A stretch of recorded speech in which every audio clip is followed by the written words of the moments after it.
সুদূর সন্দ্বীপ থেকে ইসলামী আন্দোলন বাংলাদেশের যিনি প্রার্থী ছিলেন, একজন সমাজসেবক। উনি বাঁশখালীর মানুষের ভালোবাসার টানে, বাঁশখালীর মানুষের দুঃখ দুর্দশা এটা দেখার জন্য তিনি এসেছেন এবং ওনার একটি ফাউন্ডেশন আছে, এক ফাউন্ডেশনের পক্ষ থেকে বাঁশখালীবাসীকে দেখার জন্য এসেছেন। আজকে সারাদিন তিনি পুরো বাঁশখালীতে এই ত্রাণ কার্যক্রম চালিয়েছেন। আপনাদেরকে তিনি এখন শুভেচ্ছা জানাবেন। আপনাদের যে বন্যা আপনাদের উপরে যেভাবে হানাহানি আমাকে খুব কষ্ট দিয়েছে, আপনি কষ্টটা খুব কাছ থেকে দেখার জন্য আজকে আমি এখানে এসেছি। সাথে আমার সাধ্য অনুযায়ী আপনাদের জন্য কিছু উপহার নিয়ে এসেছি।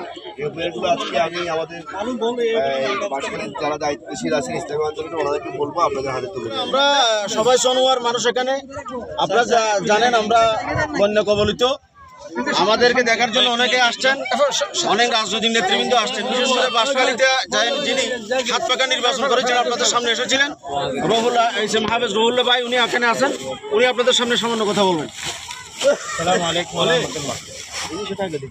আসলে কথা হলো একটা, আমার বাঁশখালী ভালো নেই, এটা হলো সত্যি কথা।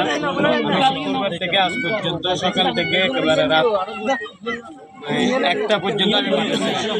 গতকাল রাত 12টা পর্যন্ত মাঠে ছিলাম। তো বাঁশখালীবাসীকে সহযোগিতা করা, তাদেরকে আবার ঘুরে দাঁড়ানোর জন্য আপনাদের সার্বিক সহযোগিতা করতে হবে। আমরা ইসলামী আন্দোলন বাংলাদেশের পক্ষ থেকে বাঁশখালীবাসীর সাথে আসি। জাতীয় উলামা কায়েমি পরিষদের মাধ্যমে আমরা কাজ করতেছি। আজকে আমাদের আমজাদ ভাই এসেছেন একেএম ফাউন্ডেশনের মাধ্যমে।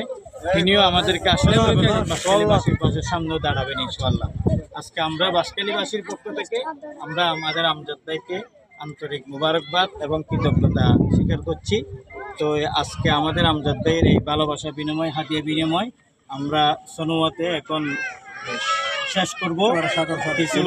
আমাদের আমজাদ ভাই আমরা কিছু দেব, এরপর আমাদের স্থানীয় যারা এখানে ওলামায়ে কেরাম নেতৃবৃন্দ আছেন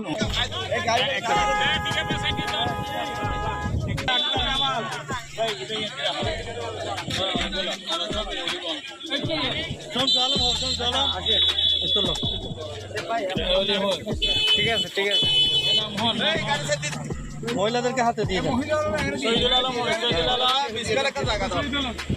সলিম সলিম মোজাম্মেল ইব্রাহিম ইব্রাহিম